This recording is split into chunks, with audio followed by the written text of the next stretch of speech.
ये खतरा तो पूरी दुनिया को है इस्लाम तो रील अभी आतंकवाद से भी घातक है।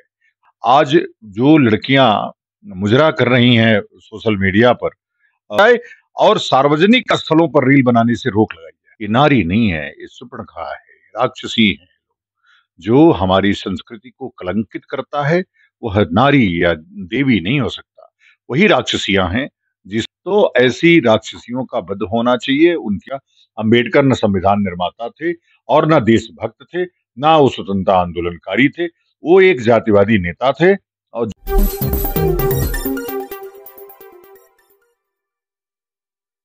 नमस्कार दोस्तों, मैं सचिन। आज हमारे साथ हैं काली सेना के परमाध्यक्ष स्वामी आनंद स्वरूप जी। स्वामी जी, जैसे कि आप उत्तराखंड को लेकर बहुत पहले से कार्य कर रहे हैं। आपने काली सेना का निर्माण किया और उत्तराखंड में जिस तरह से इस्लामिक जिहाद के पीछे आपने काफ़ी बड़ा संघर्ष किया और कई उत्तराखंड में कई जगहों पर आपने यात्राएँ भी निकाली। क्या कहेंगे, कितना बड़ा खतरा मानते हैं आप यहाँ? देखिए, खतरा तो पूरी दुनिया को है इस्लाम से। केवल उत्तराखंड तो उसका केंद्र है, केंद्र बिंदु है। कश्मीर बनने की राह पर है। और जब तक ये मुझे नहीं लगता कि सरकार तब चेतेगी जब ये कश्मीर बन जाएगा। मैं इस बार 2025 के शुरू से ही और अब तो पूरे फुल फेस इस उत्तराखंड को बचाने के लिए हमने देव उत्तराखंड देवभूमि पुनर्निर्माण अभियान चलाया है। इसलिए कि मेरी मांग है कि यह एक सांस्कृतिक स्टेट है जिसकी पहचान बद्रीनाथ से है, केदारनाथ से है, गंगोत्री से है, मनोत्री से है और तुंगनाथ से है। जितने भी यहाँ पे लगभग लाखों ऐसे तीर्थ हैं जिससे उत्तराखंड की पहचान है। इसको मिटाने की एक इस्लामिक साजिश चल रही है। उस साजिश को हम कम करेंगे और उसके खिलाफ एक संघर्ष और एक मुहिम शुरू करने जा रहे हैं। जो हमारे चार धाम हैं या जो भी हमारे तीर्थ स्थान हैं, वहाँ पर जिस तरह से पर्यटकों की क्षमता बढ़ रही है और वहाँ पर लोग मतलब रील बनाते हुए देखे जा रहे हैं।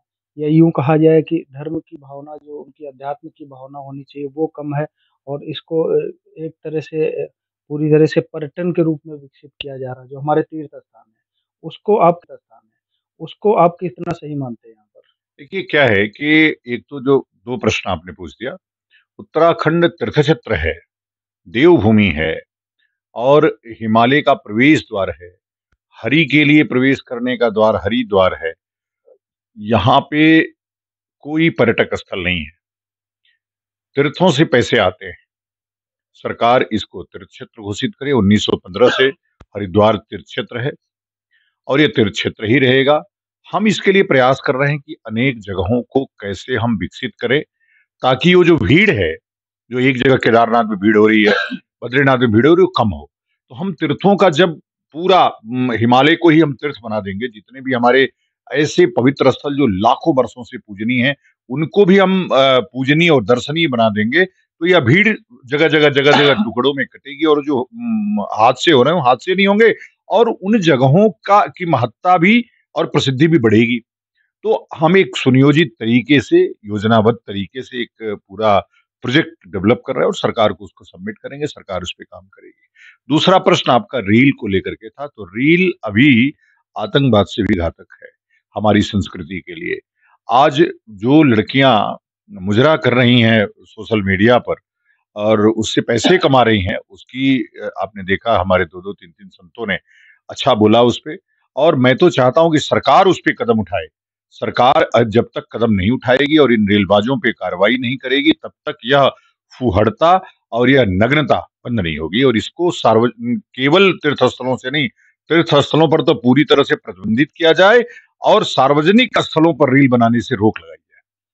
महाराज जी, हमारे यहाँ पर हमेशा जो है एक नारी को जो है माँ का दर्जा दिया गया है और यहाँ तक कि जो हमारी कुंवारी कन्याएँ होती हैं, उनको भी हम माँ के रूप में ही पूजते हैं। कितना सही मानेंगे आप, जिस तरह से आजकल ये रील का प्रचलन चल रहा है और लोग छोटे कपड़े, कम वस्त्र पहनकर या जिस तरह से भी मतलब ये समाज में जो एक नया एक ट्रेंड चला है, वो माताएँ हों, बहनें हों, बच्चियाँ हों, ये किसी भी तरह से डांस कर रही हैं या कुछ भी बोल रही हैं, किसी भी उस पे डायलॉग पे रील बना रही हैं, किस तरह से सही मानते हैं आप? कहाँ तक? देखो, मनुस्मृति में जो जिक्र है नार्यस्य नारस्य यत्र नारस्य पूज्यन्ते रमन्ते तत्र देवता।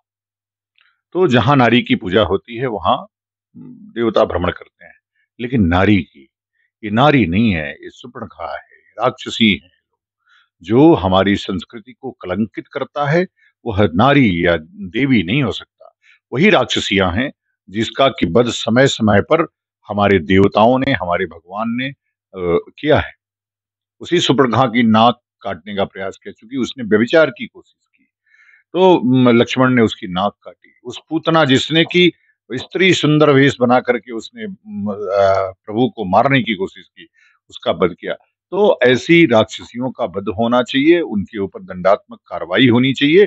और इससे निश्चित रूप से अच्छी नारियां भी बदनाम हो रही हैं, नारी वर्ग बदनाम हो रहा है।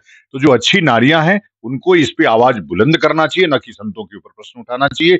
ये लिव इन रिलेशन और इन तमाम अनाप शनाप जो संवैधानिक कानून पश्चिमी सभ्यता का ला करके भारत पर थोप दिया गया, उसको समाप्त करना चाहिए। और अब समय है कि हम अगर पराक्रम नहीं दिखाएंगे तो हमारी संस्कृति को नष्ट भ्रष्ट कर दिया जाएगा। मंगल पांडे ने 1857 का युद्ध लड़ा धर्म की स्थापना के लिए। महाराणा प्रताप धर्म की स्थापना के लिए। शिवाजी ने हिंदवी स्वराज स्थापित करने के लिए धर्म युद्ध लड़ा। और हम अपनी संस्कृति ना इन जिहादियों से बचा पा रहे हैं और ना इन वेश्याओं से बचा पा रहे हैं। अ महाराज जी, अगर संविधान की बात की जाए तो आप जो है हमेशा कहते हैं कि बी एन राव ने संविधान रचा। इसको लेकर देश में काफ़ी चर्चाएँ भी हुई और अभी भी लगातार चर्चा चल रही है। क्या कहेंगे ये अम्बेडकर और बी एन राव, ये जो पूरा मैटर हुआ और आपके द्वारा जो बयान दिए गए उससे जो देश में चर्चा का विषय बना, इसको किस तरह से लें? देखिए, क्या है कि संविधान किसने लिखा, यह प्रमाणिक सत्य है। इस संविधान लिखने के लिए दो संस्थाएं वहां बनाई गईं। एक संविधान निर्माण कार्यालय, जिसकी नियुक्ति कैबिनेट मिशन के अंतर्गत हुई, जिसके मुख्य प्रारूपक बी एन राव बनाए गए। और दूसरी थी एकल संक्रमण मत और विधान परिषदों द्वारा चुनी हुई एक संविधान सभा। दो संस्थाएं थी। संविधान निर्माण कार्यालय ने संविधान बनाया और संविधान सभा के 299 सदस्यों ने उस पर डिस्कशन करके, डिबेट करके उसको अंगीकृत किया। जो 26 नवंबर 1949 को हुआ और जो 26 जनवरी 1950 को लागू हुआ। तो मेरा कहना है कि जो संविधान लिखा, उसी को संविधान का लेखक कहा जाएगा। जिसने संविधान में डिबेट किया, वो भी संविधान का निर्माता है। लेकिन उनसे ज्यादा योगदान राजेंद्र बाबू का है, उनसे ज्यादा योगदान नेहरू का है, उनसे ज्यादा योगदान पटेल का, सरदार पटेल का है, उनसे ज्यादा योगदान टीटी कृष्णमाचारी का है। तमाम लोग ऐसे हैं जिनका योगदान अंबेडकर से कई गुना ज्यादा है, उनका नाम नहीं लिया गया। यह एक अभियान चलाया गया 1985 में कांसीराम के द्वारा, संविधान निर्माता कह करके उनकी प्रसिद्धि दी गई। और ये दलित कांग्रेस से टूट सके, इस पे पूरी जनता पार्टी और बाद की भारतीय जनता पार्टी ने अपना जोर लगाया। अंबेडकर को महिमा मंडित करना है सिर्फ इसलिए कि दलित वोट बैंक कांग्रेस से टूट करके या तो भाजपा की तरफ आ जाए या तो वो स्वतंत्र हो जाए, ताकि दलितों का एक मजबूत वोट बैंक कांग्रेस की तरफ से हट जाए। और कोई कारण इसका नहीं अम्बेडकर को संविधान निर्माता बनाने का। अम्बेडकर न संविधान निर्माता थे और न देशभक्त थे, ना वो स्वतंत्रता आंदोलनकारी थे। वो एक जातिवादी नेता थे और जो महारों के लिए के नेता थे। महारों के लिए संघर्ष किया, शुरू से किया और बाद तक किया। और अंत में हिंदू धर्म के जड़ में मट्ठा खोद करके बौद्ध धर्म को स्वीकार किया। भारत का कोई धर्म ही नहीं छोड़े जिसको उन्होंने स्वीकार नहीं किया। तो अंबेडकर का जो कैरेक्टर है उसको सही समाज के बीच लाना चाहिए। नहीं तो ऐसे ही हिंसक लोग, जातिवादी लोग समाज के अग्रदूत होंगे, अग्रणी होंगे। गुरुजी, काफ़ी बड़ी बात कही आपने। क्या आपको नहीं लगता कि अगर ऐसी बात कही जाए तो इससे देश में हिंसक माहौल पैदा हो सकता है?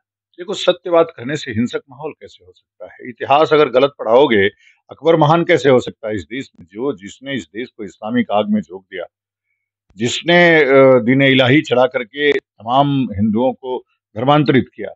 तो हम नहीं पढ़ने देंगे। शिवाजी को आतंकवादी नहीं सुनने देंगे, चंद्रशेखर आजाद और भगत सिंह को आतंकवादी नहीं पढ़ाने देंगे, अम्बेडकर को संविधान निर्माता नहीं पढ़ने देंगे, पढ़ाने देंगे।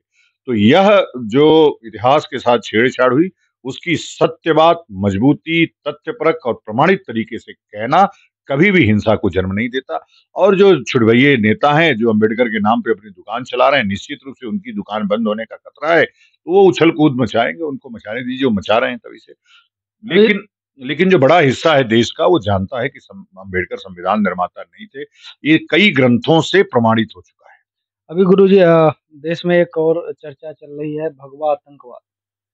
अभी आपने देखा कुछ लोग बरी भी हुए, क्या कहेंगे इस पे? नहीं, देखिए, ये तो कांग्रेस द्वारा गढ़ी हुई इस्लामिक प्रभाव में एक कहानी थी, जिसको दिग्विजय सिंह और सोनिया गांधी ने मिल करके गढ़ा, और तमाम ऐसे भोले-भाले लोगों को जेल के सलाखों में ठूँस करके उनको साथ अत्याचार, अनाचार और दुराचार किया गया। भगवान निश्चित रूप से उसी का दुष्परिणाम है कि तब से कांग्रेस फिर सत्ता में वापस नहीं आई। जो संत को सताने से ये जो दुख होता है, वो कांग्रेस के ऊपर पड़ा है और पड़ेगा। आगे भी कांग्रेस कभी सत्ता में इसी हिंदू आतंकवाद की थ्योरी के नाते नहीं आने वाली है।